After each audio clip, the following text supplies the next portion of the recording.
वसुदेव सुतं देवं कंसचाणूरमर्दनं देवकी परमानंदं कृष्णं वन्दे जगद्गुरुं।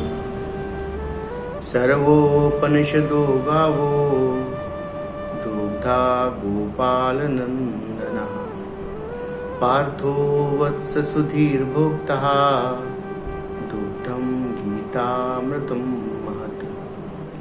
बोलिए कृष्ण कन्हैया लाल की जय।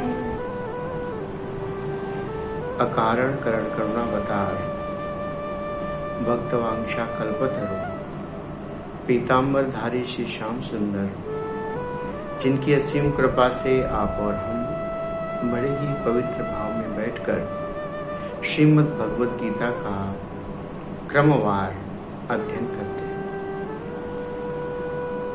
यह आवश्यक नहीं है कि सब साधकों को श्रीमद् भगवद गीता के गूढ़ रहस्यों का पूरा पता हो, पूर्ण जानकारी, क्योंकि भगवान ने जाने कब किन परिस्थितियों में कौन सी बात किस लिए कही, यह तो केवल भगवान ही जान सकते हैं। लेकिन सब अपनी मति अनुसार भगवान के द्वारा कहे गए उत्तम उपदेशों को, उत्तम प्रवचनों को अपनी बुद्धि अनुसार समझने का और आत्मसात करने का प्रयास करते हैं। भगवान ने अपनी सुंदर वाणी में अद्भुत लीलाओं को उल्लेख किया।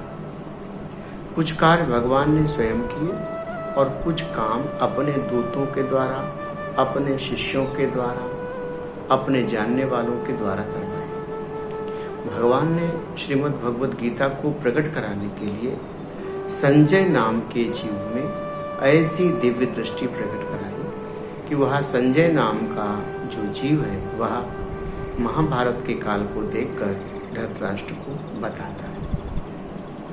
और धृतराष्ट्र जो आंख से अंधे, बुद्धि पर अभिमान का पर्दा पड़ा हुआ है और ऐसे अभिमान के पर्दे से युक्त वह जीवन में अपने कौरवों के सुखी हो जाने पर ही केवल सुखी होने का मन बनाए बैठे। श्रीमद् भगवद गीता में भगवान ने इसी प्रकार की बहुत सी सारी बातें बताई। उन हर बातों को समझना हमारे जैसे अल्पज्ञानियों के लिए थोड़ा कठिन है। सिद्धों, संतों, महापुरुषों ने कुछ और गहरे व्याख्यान दिए, लेकिन हम भी अपनी छोटी बुद्धि से भगवान की स्तुति गा सके, भगवान की महिमा को बखान कर सके।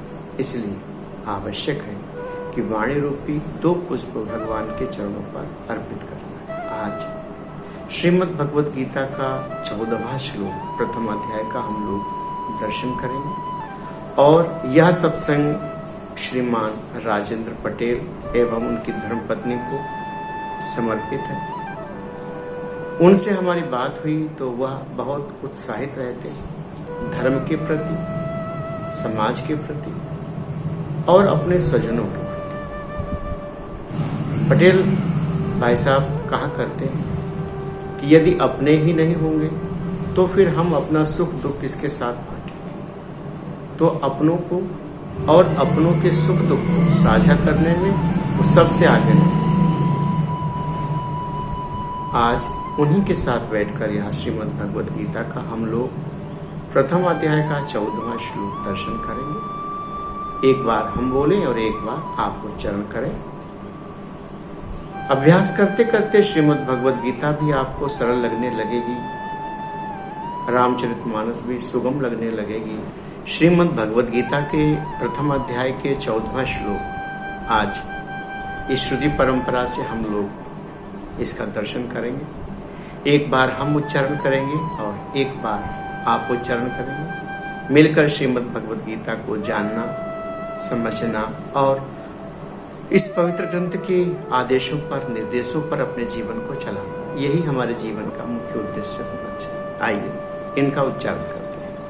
ततः श्वेतैर्हयैर्युक्ते ततः श्वेतैर्हयैर्युक्ते ततः श्वेतैर्हयैर्युक्ते ततः श्वेतैर्हयैर्युक्ते महती स्यन्दने स्थितो महती सन्दने स्थितो महती स्यन्दने स्थितो महती सन्दने स्थितो माधवः पाण्डवश्चैव माधवा पाण्डवाश्चैव माधवः पाण्डवश्चैव माधवा पाण्डवाश्चैव दिव्यो शङ्खो प्रदत्मतुः दिव्यो शङ्खो प्रदत्मतु दिव्यो शङ्खो प्रदत्मतुः।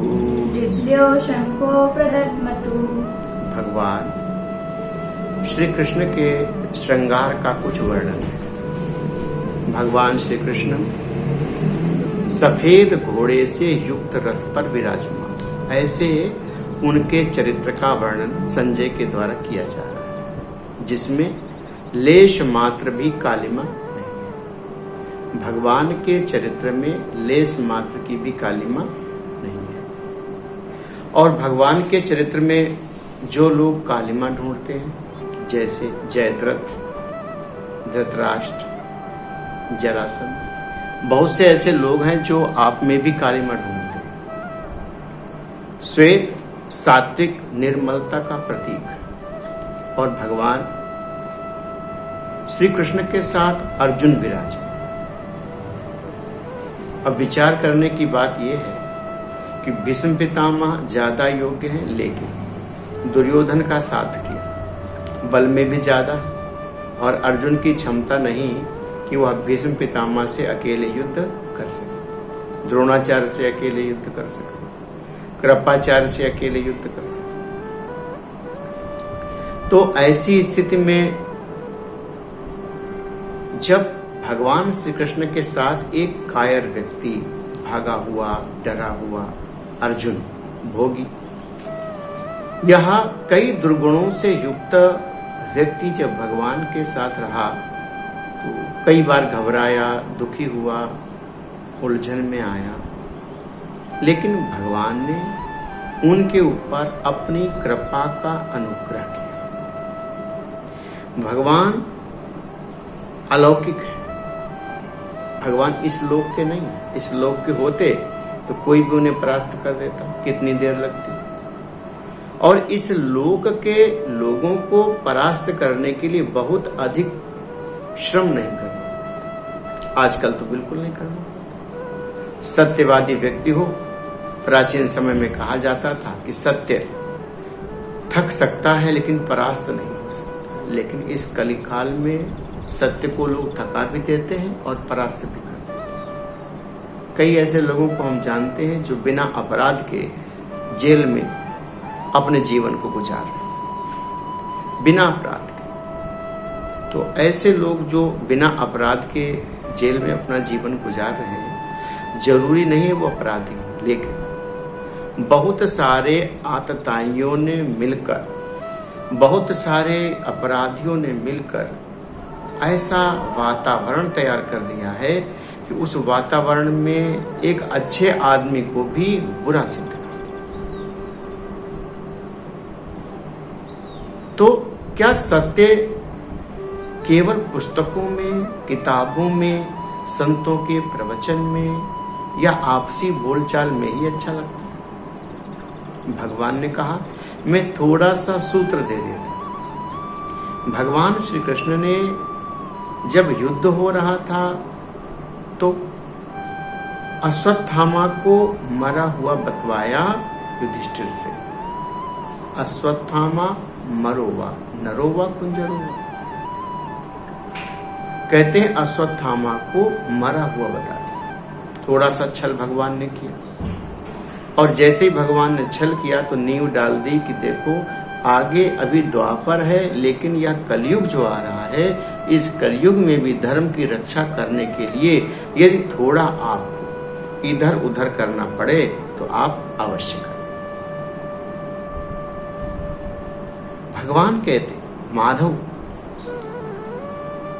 कि इस दुनिया में अपनों की रक्षा करने के लिए, एक तो भगवान जल्दी किसी को अपना नहीं मानते, और यदि उन्होंने अपना मान लिया, जैसे अर्जुन को अपना मान लिया, अपने वंशजों को अपना माना, तो उनके लिए भगवान ने 1000 उपक्रम करे,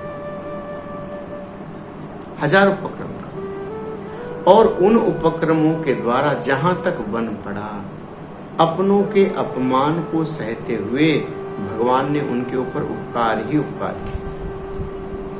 लेकिन कितना भी उपकार करे, महति स्यंदने, कितना भी सुंदर भगवान महान रथ पर बैठे हों, दिव्य आभूषण भगवान ने पहने हैं, रथ भी सुसज्जित है, यह तो एक प्रतीक श्लोक है। लेकिन भगवान की हर लीला में कुछ न कुछ खोज लेना, भगवान की कार्य विधि से कुछ न कुछ प्रेरणा ले लेना, यह संतों का और भक्तों का कार्य। अब भगवान ऐसे बताते हैं कि लोकों से परे, मृत्युलोक, देवलोक, ब्रह्मलोक, जहां तक जन्म और मृत्यु का प्रभाव नहीं है, जहां जन्म और मृत्यु के प्रभाव से ऊपर उन लोकों में भी जहां तक मृत्यु का भय है, ब्रह्मलोक तक मृत्यु का भय है। ब्रह्मा भी सोचते हैं कि एक न एक दिन हमें कुर्सी खाली करनी, तो वहां भी भय है। इनसे ऊपर भगवान का दिव्य स्थान, भगवान मृत्यु से परे। आप सबने तो सुना होगा कि भगवान का जब अंतिम समय आया इस धरती पर, तो उन्होंने उद्धव को बुलाया, उद्धव अब हमारे जाने का समय हो गया। जो जानता है कि मृत्यु अवश्यंभावी है, यह शरीर छोड़कर जाना पड़ेगा, वह इन बातों से विचलित नहीं होता और दुखी नहीं होता। किसी को जन्म के समय जाना पड़ता है, किसी को जन्म लेने से पहले माँ के गर्भ में मृत्यु को जाना पड़ता है। कोई 5 साल का मर जाता है, कोई 10 साल का, कोई 20 साल का, कोई 100 साल का। तो मृत्यु तो अवश्यंभावी है। और इस जीवन और मृत्यु के बीच में, जीवन और मृत्यु के बीच में एक चीज मिलती है जिसका नाम है भय, दुख। तो इन चीजों को हमें मुक्ति पानी। भगवान कहते हैं कि जो लोग सफेद घोड़े पर भगवान बैठे, तो भगवान कहते हैं यदि हमारा चरित्र निष्कलंक है, यदि हमारे मन में दूसरों के लिए पाप बोध नहीं है, यदि हमारे मन में दूसरों के लिए द्वेष बोध नहीं है, तो उनके जीवन में दुख कम आते हैं। दुखी कौन होता है? दुखी वह होता है जो हठी होता है। हट कर लिया ऐसा करना है, दुखी हो जाए। दुखी कौन होता है? जो अभिमानी है, अभिमानी दुखी हो जाता है।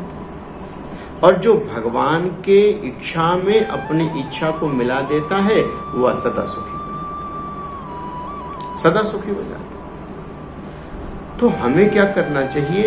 जो भी कुछ हम कर्म करते हैं उनको भगवान के चरणों में अर्पण करते चलो। कभी कभी हम लोग कोई काम करने जाते हैं, संकल्प कर लिया, अच्छा संकल्प कर लिया, और कभी कभी कुछ भगवत प्रेरणा होती है तो हमारे मुंह से उसके लिए हाँ नहीं निकलती। समय आएगा तो देखा जाएगा। और फिर उस समय पर अभी कुछ काम ऐसा होना था जिसके लिए लोग हमसे पूछ रहे थे, तो हमने उनको हाँ नहीं किया। लेकिन ईश्वर की कृपा से जहाँ जाना था वहाँ अब न जा पाएंगे। दिल्ली जाना था, दिल्ली की कार्य योजना थी और यही तारीखें थी जिनमें सबको इकट्ठा होना था। दिल्ली में कुछ कार्यक्रम रखा गया था। हमसे कई बार पूछा गया तो हमने कहा कि देखो जैसा भगवान चाहेंगे वैसा होगा। और कुछ हमारा भीतर से मन नहीं था, जाने वो ईश्वरीय प्रेरणा थी या कुछ और बात। तो घटना वही घटी कि अब इस समय तो दिल्ली जाने की बात गाजियाबाद तक नहीं जा सकते। तो भगवान भी आपके मन को जानकर, जब आपका मन कैसा होगा?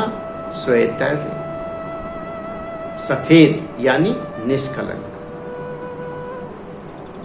मन कैसा है? मन बंदर जैसा है, बुद्धि घोड़े जैसी है। भगवान भी अपनी लीला में प्रतीक बहुत अच्छे रखते हैं। भगवान की गीता में वेदव्यास जी ने जो श्लोक लिखा उसमें घोड़े को सबसे पहले प्रकट कर दिया। बुद्धि कैसी है? बोले घोड़े जैसी। मन कैसा? बोले बंदर जैसा।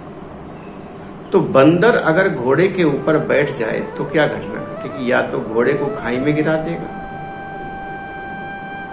क्योंकि ना बंदर को लगाम पकड़ने की अकल है, और बुद्धि अगर घोड़े जैसी हो जाए फिर तो क्या करना, सरपट दौड़ती है। तो यदि भगवान आपके बुद्धि रूपी घोड़े की लगाम भगवान पकड़ ले, माधवा पांडवाश्चैव, तो निश्चित है कि कहीं न कहीं हम पाप करने से बच जाए। भगवान वैसी व्यवस्था प्रकट कर देंगे कि आपको वहां जाना ना पड़े। भगवान आपको वैसे कारण बता देंगे कि आप वहां से हट जाएंगे। तो हमारे दुख और सुख के पीछे दो तत्व काम करते। एक तो हठ धर्मिता, हमने जिद कर ली हमें ये करना है तो करना है, करना है तो करना। संत कहते हैं हठ धर्मिता अच्छी, भक्तों के लिए अच्छी बात। भोजन मिल गया तो अच्छी बात, नहीं मिल गया तो अच्छी बात। दूसरा अभिमान, अभिमान के कारण भी दुख मिलता है। मेरी बात ना रही तो, अगर हमारी बात पूरी ना हुई तो क्या होगा? भगवान की बात पूरी हो जाए। कभी कभी भीष्म पितामह ने जब प्रतिज्ञा कर ली और प्रतिज्ञा करने के बाद हठ धर्मिता किया कि हम आजीवन ब्रह्मचारी रहेंगे और ब्रह्मचारी रहकर हम राष्ट्र की सेवा करें, हठ धर्मिता ही है, भीष्म प्रतिज्ञा कहा जाता है इसे। लेकिन उस प्रतिज्ञा को पूरी करने के लिए पूरे जीवन भीष्म पितामह ने कितना कष्ट उठाया, कितने आत्मग्लानि से भर गए। द्रौपदी की लज्जा सामने लुटती रही और भीष्म पितामह सिंहासन पर बैठे बैठे दांत पीसते रहे। तो कभी कभी हमारी प्रतिज्ञा, कभी कभी हमारी हठ धर्मिता हमें दुख देती है। तो जो भक्त हैं, जो साधक हैं, उन्हें कैसा होना चाहिए? बोले भगवान की आज्ञा अनुसार, भगवान जो परिस्थिति प्रकट करते हैं, सबसे हमें लड़ाई करनी चाहिए, सबसे हट करना चाहिए, लेकिन भगवान के विधान से हट नहीं करना चाहिए। भगवान के विधान से अगर हम हट करेंगे तो हमारा निश्चित पतन हो जाए। अब साधक पूछते हैं कई बार कि प्रभु हम कैसे जान पाए कि ये भगवान का विधान है कि ये हमारा इच्छा है? आप बड़ा छोटा सा उसका नमूना है, वो छोटा सा उदाहरण है कि आप कैसे जान पाओगे कि यह भगवान की इच्छा है या किसी और की इच्छा है? जिस कार्य को करने से भीतर से आनंद, उल्लास हो, ऐसा लगे कि यह काम हम करेंगे तो हमारा भगवान प्रसन्न हो जाए, यह काम करेंगे तो मेरे मन को शांति मिलेगी। तो जो हमारे मन को शांति दे, आनंद दे, भगवान की महती कृपा हो, ऐसा लगे ये भगवान ही करवा रहे हैं, तो उन्हें भगवत प्रेरणा मानना चाहिए। और जिस कार्य को करने में व्यवधान आए, कष्ट हो, अपमान का सामना करना पड़े, दुख उठाना पड़े और भगवान के सामने हम जाएं तो मन व्यग्र रहे। कभी कभी आप भगवान की पूजा में बैठते हैं और आपका मन नहीं लगता। जब आपका मन ना लगे और वही समस्या बार बार घूमे कि कैसे होगा, कैसे होगा, कैसे होगा, तो समझ लेना भगवान कुछ बताना चाहते। 10 मिनट भगवान के चरणों में बैठे और भगवान से कहे कि हे प्रभु, अब तो आप ही पार लगाओ, आप कहो तो हम ऐसा काम करें, आप कहो तो ना करें। सो भगवान विधान बना देंगे।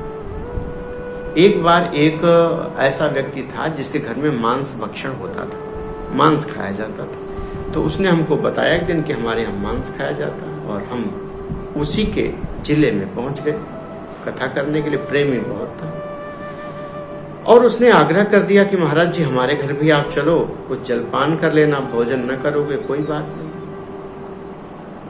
अब हमने ना उसे हाँ किया ना किया, अपने भगवान की ओर देखा कि हे प्रभु, आप ही हमारे धर्म के रक्षक और आप ही हमारी रक्षा कर सकते। सो भगवान ने जाने हमारी प्रार्थना सुन ली। क्या अगले दिन वह आ ही नहीं पाया। इतना पानी बरसा उस समय कि वह आ ही नहीं पाया। 2 दिन बाद हमारा वहां से आना हो गया। तो भगवान कहते हर पाप से, हर कष्ट से जीव की रक्षा करो। अर्जुन कोई भला आदमी थोड़ी था, डरपोक था, कायर भी था, भोगी भी था, व्यसनी भी था। हाँ, जुआ भी खेलता था। ये जुआ इसने खेला है, युधिष्ठिर के साथ जुआ खेलना हुआ है। तो जो व्यसनी भी है, भोगी भी है, डरपोक भी है, और वह उसने कुछ और काम न किया, केवल उसने भगवान का हाथ पकड़ लिया और कुछ काम नहीं किया। जो भगवान का हाथ पकड़ लेते हैं तो भगवान उस व्यक्ति जो चित्त से शुद्ध है, भगवान के प्रति समर्पित है, भगवान ने केवल संकल्प मात्र से डांट कर, प्यार कर उनकी विजय करा दी। अर्जुन कहने लगा कि हम युद्ध न करेंगे, हम तो हार गए। प्रभु, हमारे बस का नहीं युद्ध से, गोविंद हमारे बस का ये युद्ध नहीं है, हम क्या करेंगे। न कांक्षे विजयम कृष्ण न च राज्यम सुखानि च किम नो राज्येन गोविंद किम भोगैर जीवितेन वा। ऐसे राज्य का लेकर हम क्या करेंगे जिसके प्रति हमारे समाज के, परिवार के, घर के लोग ही नहीं रहेंगे। तो भगवान उनको डांटते हुए कहते हैं कि अर्जुन, तुम कैसे हो गए, कायर, भीरू, पापी, नपुंसक। बहुत डांट लगाई और डांट लगाकर भगवान ने उन्हें इस योग्य बना दिया। अर्जुन कैसा है, डरपोक। लोग कहते डरपोक लोग बुरे होते हैं, डरपोक सबसे अच्छा होता है। ज्यादा वीर का क्या करें, आपके घर में लड़ाई हो, पड़ोसी लड़ने या उसके हाथ में बंदूक हो और आप सबको इधर उधर समझाकर उससे लड़ने चले जाएं और वो गोली मार दे तो मृत्यु ही मिलेगी। शेर आ जाए, शेर से ताल ठोक दो। भगवान कहते हैं डरा हुआ व्यक्ति ही अच्छा होता है, जो डरना सीख जाए। किससे? बोले पाप से, अपराध से, दूसरों के साथ छल कपट से, जिसको भय लगने लगे। आप समझना कि वह व्यक्ति उत्तम,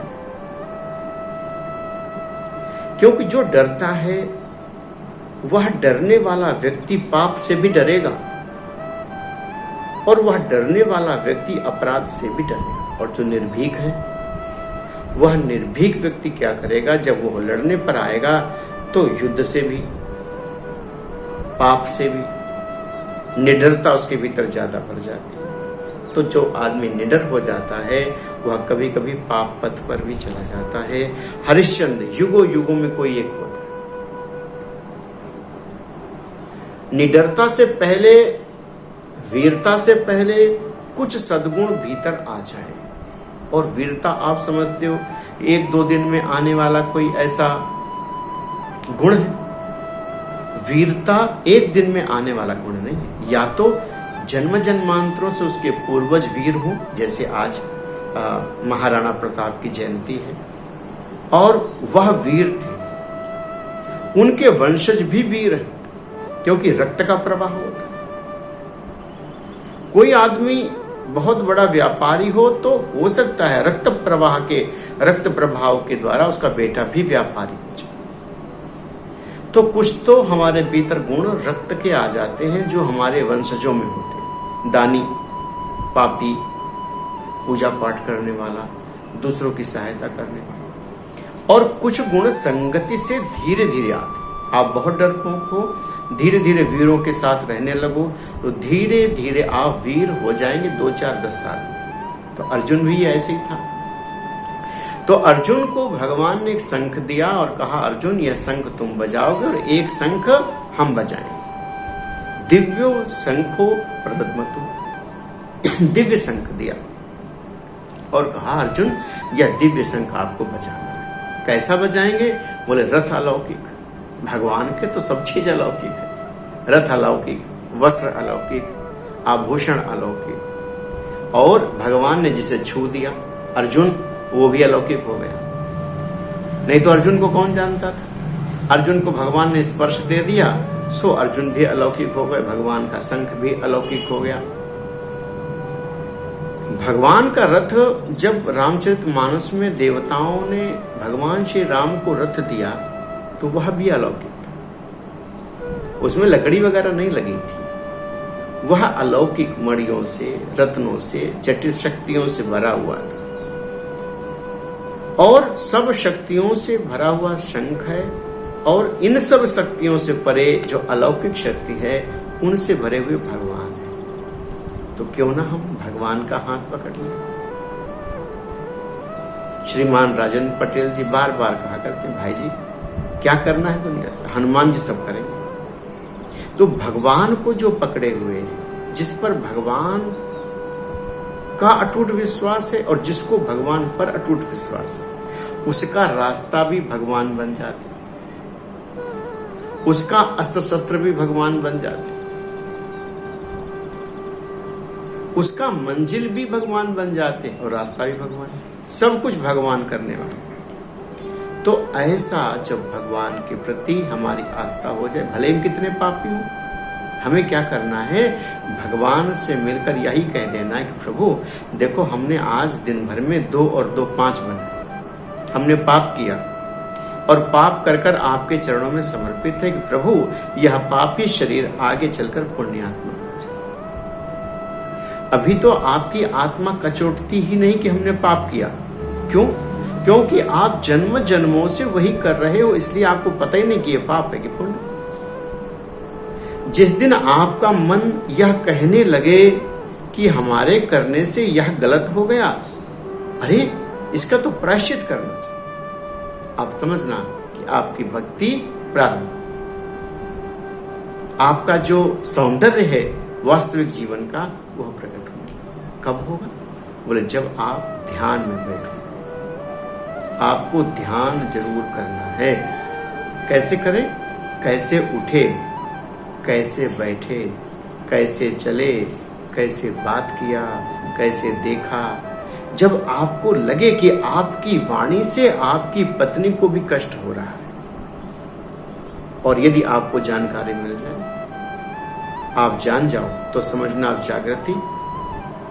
आपकी वाणी से आपके नौकर को पीड़ा हो जाए और ये आप जान जाओ, देखो पीड़ा तो रोज लोगों को होती है हमसे, लेकिन जब हम जानने लगते हैं तब उसे सुधार भी सकते। और जैसे लगे कि हमारे मनसा वाचा कर्मणा यह पाप हो गया, तो आधे घंटे बाद उसका प्रायश्चित करें और भगवान से प्रार्थना करें कि हे प्रभु यह पाप कर्म हमसे हो गया और अब यह पाप कर्म हमसे ना हो, ऐसी हमें शक्ति दो। और हम भी संकल्प करते हैं, प्रायश्चित करते हैं, अब ऐसा न करें। बहुत किया, अब अगर हम बनाने जाएंगे तो हमसे 1000 गुना तो लोग बना चुके, उनसे तो पार न पाएंगे। भवन बनाए तो हम जितना भी भवन बनाएंगे उससे 100 गुना लोग बना चुके। हम धन कमाएंगे तो उससे भी 1000 गुना लोग कमा चुके।